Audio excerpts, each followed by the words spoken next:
जय गुरुदेव, जय महाकाली। आप सभी साधकों का जय महाकाली साबर मंत्र विज्ञान के आपके अपने इस चैनल पर स्वागत है। माँ मातंगी से संबंधित एक प्रयोग देने जा रहे थे। देखो, साधना और प्रयोग में फर्क होता है। साधना का एक विधान अलग होता है। आप 1.25 लाख का अनुष्ठान करेंगे, 5 लाख का करेंगे, 11 लाख का करेंगे, वो अलग होता है। यहाँ जो प्रयोग दे रहे हो 11,000 मंत्रों का प्रयोग है। और इस प्रयोग मात्र से ही भगवती की कृपा होती है। मूर्ख व्यक्ति भी ज्ञानी हो जाता है, पांडित्य उसमें आ जाता है, निर्धन व्यक्ति धनवान होता है। और माता मातंगी को अनेक सिद्धि और कला की देवी कहा गया है, जो साधक को प्रदान करती है। इसलिए हमने यहाँ लघु प्रयोग दिया है, जिससे किसी को कोई हानि नहीं होगी। जो गुरु मंत्र से दीक्षित है, अपने गुरु की मानसिक रूप से आज्ञा लेकर, अगर प्रत्यक्ष सामने नहीं है तो, और सामने है तो बिल्कुल आज्ञा लेकर इस साधना को करना चाहिए। किसी भी साधना को जब आप करते हैं तो साधना पूर्ण होने के बाद कन्या भोजन करवा दे और गुरु चरणों में कुछ दक्षिणा अर्पित कर दे। अगर गुरु आपके सामने नहीं है तो उस निमित्त आप मंदिर आदि में दक्षिणा कर दे, कुछ भी जो आपका सामर्थ्य हो। तो इस प्रकार ये चीजें करने से जो भूल चूक होती है, उसमें उसका हमें नुकसान नहीं होता है। कन्या भोजन भी बहुत आवश्यक है, जिससे भगवती की कृपा मिल जाती है। अगर नहीं करवा सकते आप तो खीर पूरी खिला दो। वो भी नहीं करवा सकते तो, ज़्यादा नहीं कर सकते तो एक ही कन्या के लिए भोजन की व्यवस्था करके उनको दे दो, तो भी देवी की कृपा होती है। वैसे 7 या 9 कन्या जो है, जिमाने का भोजन कराने का नियम होता है। ये सब बेसिक चीज़ें बता रहे हैं हम। इनको करने से साधना सिद्धि होती है, जो कमियां होती है उनकी पूर्ति हो जाती है ना। बहुत सारी भूलें कर देते हैं लोग, बहुत सारी गलतियां कर देते हैं। तो इस साधना को किसी भी रविवार से आप शुरू कर सकते हैं। और गुलाबी वस्त्र आसन इसमें आपको इस्तेमाल करना है। मूंगे की माला, माता मातंगी का चित्र और माँ मातंगी यंत्र, चाहे भोजपत्र पर हो चाहे ताम्रपत्र पर हो। उनके कुछ विशिष्ट यंत्र हैं जो ताम्रपत्र पर नहीं आते हैं, वो भोजपत्र पर ही आते हैं। और बहुत से लोगों ने वैसे यंत्र देखे भी नहीं है, ठीक है ना। तो उन यंत्रों का भी इसमें प्रयोग किया जा सकता है। तो किसी भी रविवार से रात्रि का कोई भी समय ले लो, 7 बजे, 8 बजे, 9 बजे, 10 बजे, जो लेना हो। सही, शाम सूर्यास्त लगा के सूर्य उदय तक का आपके पास समय है। कोई भी समय में ये साधना आप कर सकते हो, ठीक है। स्नान से निवृत्त हो जाओ और गुलाबी वस्त्र आसन आप धारण कर लो।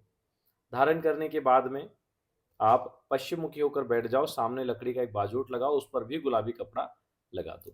माता मातंगी का चित्र स्थापित करो। प्राण सिद्ध चैतन्य यंत्र और मूंगा माला स्थापित करो और अपना पवित्रीकरण आचमन करो।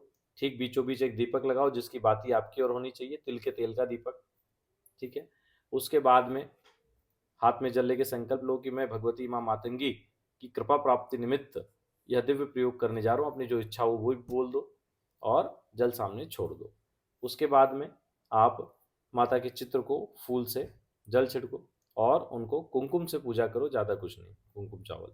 यंत्र को भी स्नान करवा के कुमकुम मध्य में लगाओ, फिर बाकी सब जगह लगा दो। अगर भोजपत्र पे है तो केवल जल छिड़क दो, ताम्र पे है तो स्नान करवाओ और माला का भी कुमकुम आदि से पूजन कर दो, ठीक है। इसमें भोग में आप कुछ भी फल लगा सकते हैं। हरे फल हो तो हरे फल लगाओ, ज़्यादा अच्छा है। और घर में कोई कन्या है तो उनको भी आप दे सकते हो फल, या स्वयं ग्रहण कर लें, ठीक है। इस प्रकार मतलब परिवार में ले सकते हैं, कोई दिक्कत वाली बात नहीं है, बाद में उसको कर सकते हैं। लेकिन ऐसे प्रयोग वगैरह के लिए एकांत कमरा हो तो ज़्यादा अच्छा। एकांत कमरा नहीं है आपके पास तो फिर आप जब रात को करो तो थोड़ा लेट करो, ताकि एकांतिक माहौल हो जाए, अगर पूजा रूम में ही कर रहे हो तो, ठीक है ना। गुलाबी वस्त्र आसन होने चाहिए। तिल के तेल का दीपक हो गया, हमने यंत्र का पूजन कर दिया, ठीक है। हमने माँ की तस्वीर का पूजन कर दिया। अब गुरु मंत्र और श्री गणेश मंत्र का जप कर लो। गणेश जी की 1 माला, गुरु मंत्र की 4 माला जप कर लो। ये कॉमन है, सभी साधनाओं में करनी चाहिए। उसके बाद में 10 माला जप आप माँ मातंगी के मंत्र का करेंगे। 11 दिन की साधना है, 110 माला हो जाएगी। 11,000 मंत्र जब आपके हो जाएंगे। अब प्रतिदिन जब माला आपकी हो जाए, आसन के नीचे जल छोड़ो। पहले क्षमा प्रार्थना कर लो, उसके बाद में कि भाई हमसे कोई भूल हुई हो तो आप क्षमा करें। मंत्रहीनम क्रियाहीनम भक्तिहीनम जनार्दनम यद पूजितम मया देवी परिपूर्ण तदस्मै आह्वानम न जानाम जानाम सर्जनम पूजा चेव न जानामि शमयंता परमेश्वरी। पाप हम पापात्मा पाप स पाप कर्मा त्राहि माम मां परमेश्वरी सर्व पाप रोग त्राहि माम हे पार्वती नाथ सर्व पाप रोग। इस प्रकार भाव के साथ क्षमा प्रार्थना करें कि हमसे कोई भूल हुई हो तो आप क्षमा कर दें और इसको स्वीकार करें। पूजन में फूल वगैरह भी आपको चढ़ाना है, ठीक है ना। कॉमन चीजें अगर नहीं भी बताते तो फिर भी करना ही है, फूल वगैरह पूजन मतलब अच्छे से ही करना है, ठीक है। उसके बाद अपने आसन के नीचे जल छोड़े, मध्यमा अनिमिका से उस जल को छूकर मध्यमा और अनामिका से अपनी दोनों आंखों को लगाए, 4 बार मस्तक को लगाए। मूले शक्राय वश। उसके बाद ही आसन छोड़े। आसन को पैर से इधर उधर नहीं करना, हाथ से ही लगाना, प्रणाम करके ही बैठना। आसन का भी पूजन करना चाहिए। ठीक है। इस प्रकार आपका दैनिक करें। आप ये 11 दिन का अनुष्ठान है। ब्रह्मचर्य का पालन, जमीन पे शयन, एक समय भोजन, ये कॉमन है चीजें। गुस्सा नहीं करना, झूठ नहीं बोलना, किसी का अपमान नहीं करना, खास तौर से स्त्रियों वगैरह पे बिल्कुल भी क्रोध आदि नहीं करना, नहीं तो क्रोध से भी साधना खंडित हो जाती है। आपके गलत व्यवहार से भी साधना खंडित हो जाती है। विनम्र रहें, अच्छे से रहें और अच्छे से साधना करें, तो इसका खूब लाभ मिलेगा। बुद्धि में गजब का विकास होगा। और आप खुद अगर कोई को राय देंगे या कोई व्यक्ति आपसे कोई एडवाइस लेगा, तो आप चमत्कृत हो जाएंगे कि आपने तो बड़ी सामान्य बात बोली, लेकिन सामने वाले को लगा कि वो यही बोलेगा कि ये हमने क्यों नहीं सोचा, हमें तो ऐसे विचार ही नहीं आया, मतलब ये तो बहुत गजब का ही आइडिया दे दिया, बहुत गजब की योजना बता दी। तो ऐसा होगा कि आपको लगेगा मैंने तो बड़ी सामान्य बात की है, इनके दिमाग में क्यों नहीं आई। ये होता है कि साधना के माध्यम से आपका जो बौद्धिक विकास होता है वो बहुत बहुत उच्च स्तर पे हो जाता है। आप बहुत उच्च स्तर का सोचते हो। और जब आप किसी को एडवाइस देते हो तो उसको लगता है कि मुझे ये क्यों नहीं सूझा, मैं क्यों नहीं सोच पाया इस चीज़ को। और वो हमेशा आपकी बुद्धि के कायल हो जाएँगे लोग।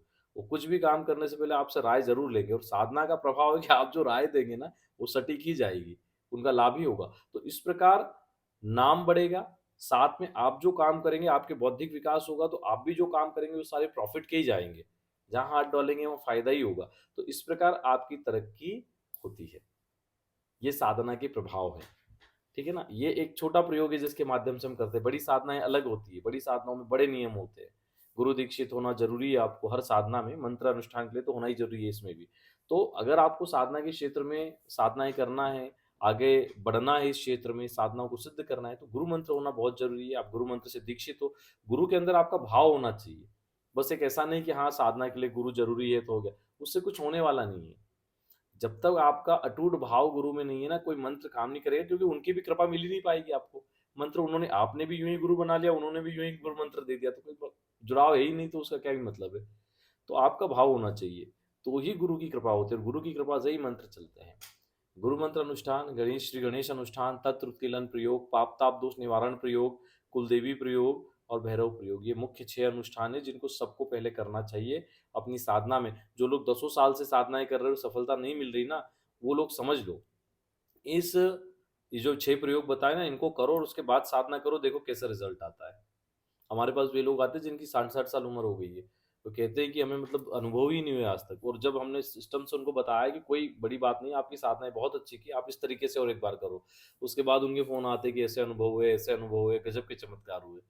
तो एक तरीका है, आप उस तरीके से करो। सद्गुरुदेव ने ही बताया कि हमारा खुद का तरीका नहीं है। तो गुरुदेव ने बताया, हमने भी उसी को फ़ॉलो किया। आप लोग भी उसी को फ़ॉलो करो तो बहुत अच्छा रहेगा। सबसे पहले गुरु मंत्र दीक्षा हो, गुरु मंत्र अनुष्ठान हो, फिर तंत्र उत्कीलन प्रयोग हो, फिर गणेश मंत्र अनुष्ठान हो, फिर पाप ताप दोष निवारण साधना हो, फिर कुलदेवी अनुष्ठान हो, फिर भैरव अनुष्ठान हो। उसके बाद आप महाविद्या में जा सकते हो, उप महाविद्या में जा सकते हो, किसी भी साधना में जा सकते हो। लेकिन ये अनुष्ठान बहुत ज़रूरी है। इन अनुष्ठानों से आपकी ऊर्जा का लेवल बढ़ जाएगा, कोई तंत्र वंत्र बाधाएं दूर हो जाएगी, ग्रह बाधाएं दूर होगी, आपके पाप ताप दोष निवारण हो जाएंगे, तो आप नेट एंड क्लीन रहेंगे साधना सिद्धि के लिए। भाई, जो देवता को आप सिद्ध करना चाह रहे हो, जो देवी को सिद्ध करना चाह रहे हो, वो ये भी तो देखेगा कि ये किस लायक है, इसके क्या पाप कर्म है, इस पे क्या दोष आड़े आ रहे हैं, इसको ग्रह बाधाएं हैं तो किस कारण से, पूर्व जन्म में इसके क्या कर्म रहे हैं। तो इसके ऊपर कोई तंत्र बाधा हुई तो देवी शक्ति को आने में दिक्कत हो रही है, तो वो नहीं आएगी। तो फिर आप तंत्र पाप ताप दोष निवारण साधना कर लोगे, पूर्व जन्म इस जन्म के पाप ताप दोष शमन होंगे।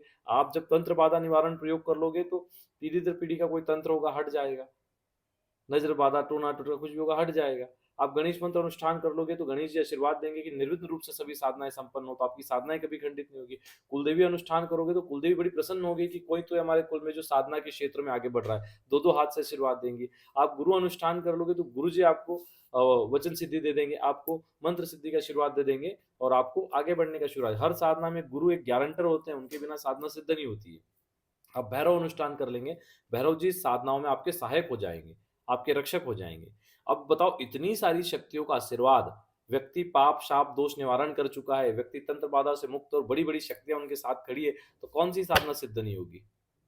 तो एक सिस्टम होता है। अब लोगों को बताओ कि गुरु जी 6 साधनाएं करने में तुमको 6 महीने लग जाएंगे, हमको 5 महीने लग जाएंगे, 4 महीने लग जाएंगे। अरे भाई, तो लगेगा ना, सिस्टम ही वो है। तुम तुम्हारे बच्चे को स्कूल में भर्ती करने जाते हो तो पहले ही दिन तुम ये लिख देते हो कि भाई 1-2 दिन पढ़ा के इसको कलेक्टर बना देना, इसको आईटी में भेज देना, इसको सीए बना देना। यही करते हो क्या? बच्चे अपने जीवन के कम से कम 20-22 साल दे देते हैं स्कूल में और कॉलेज में, तब कहीं जाके नौकरी मिलती है और कोई गारंटी नहीं रहती कि मिलेगी कि नहीं मिलेगी, और क्या भविष्य होगा। समझ में आई बात? तो फिर साधना का क्षेत्र तुम्हें क्यों ऐसे लगता है कि कोई भी साधना हो उसको हम शुरू से फॉलो नहीं करेंगे, सारी चीज़ों को फॉलो नहीं करेंगे, बस जो पसंद है वही करेंगे। फिर फँस जाते हैं। बोले साहब मातंगी साधना की थी, साहब कर्ण मातंगी की थी, अब कान दुख रहा है, कान से ये आ रहा है, कान से वो आ रहा है, अब ये समस्या हो रही है, इधर-उधर से आवाज़ें आ जाती है, अब हम परेशान हो रहे हैं। कई लोगों के फ़ोन आते हैं, साहब हमने ये साधना की थी, अब बड़े परेशान हो। अरे भाई तुम उसके अधिकारी ही नहीं हो। तुम कलेक्टर ऑफिस में जाके कलेक्टर महोदय की कुर्सी पे बैठ जाओगे तो तुम मारेंगे सब के सब, उल्टा तुम्हारे खिलाफ कोई केस ठोक देंगे। समझ में आई बात? क्यों? क्योंकि तुमने गलत काम किया। तो साधना का क्षेत्र भी ऐसा ही है कि तुम अगर साधना के क्षेत्र में हो और तुम्हें जिस मंत्र का अधिकार ही नहीं है, तुम उस मंत्र को पढ़ रहे हो तो उसकी शक्तियाँ तुम्हारी पिटाई तो लगाएगी, तुम्हारे जीवन में उथल-पुथल तो कर देगी। छोटी-सी चीज़ लोगों को समझ में नहीं आती, उनको मज़ाक लगता है। वो विश्वास करते भी हैं, विश्वास नहीं भी करते। वो साधना इसलिए करते हैं कि हो सकता है सिद्ध हो जाए, और जब नहीं होती है परेशानियाँ उनको बस क्योंकि उस टाइम उनको पूर्ण विश्वास नहीं रहता होगी कि नहीं होगी। लेकिन फिर जब समस्याएँ आती है तो फिर बोलते हैं इसकी वजह से आ रही है। तो उसी विश्वास से अगर सही तरीके से चीज़ों को फ़ॉलो कर लिया होता तो सिद्धि हो जाती। चलिए ठीक है, नोट करिए मंत्र को। हम बोल के नहीं बता रहे, मंत्र नोट कर लें। ठीक है? इस प्रकार इस साधना को कर लें, और जो प्रयोग होता है उसमें भी भगवती के दर्शन संभव होते हैं। अगर आपका भाव अच्छा है तो अवश्य माता के दर्शन होते हैं। जब प्रयोग समाप्ति हो जाए, आपको दूसरी बार अगर जल्दी से जल्दी प्रयोग नहीं करना है तो यंत्र माला और चित्र को किसी भी नदी में प्रवाहित कर दें, नदी तालाब आदि में। भैया अभी आपने कर लिया और फिर आप 4 महीने कर ही नहीं रहे हो मंत्र जप, तो उसको नहीं रखना। आप डेली एक माला कर रहे हो तो रख लो। अगर आप और बड़ा अनुष्ठान करना चाहते हो आगे तो रख लो, नहीं तो विसर्जित कर दो। ठीक है ना? इसलिए हम कहते हैं कि छोटे-छोटे प्रयोग करो, जीवन में बहुत बदलाव आएँगे और बहुत अच्छे बदलाव आएँगे। चलो, आज के लिए इतना ही। जय गुरुदेव, जय महाकाली।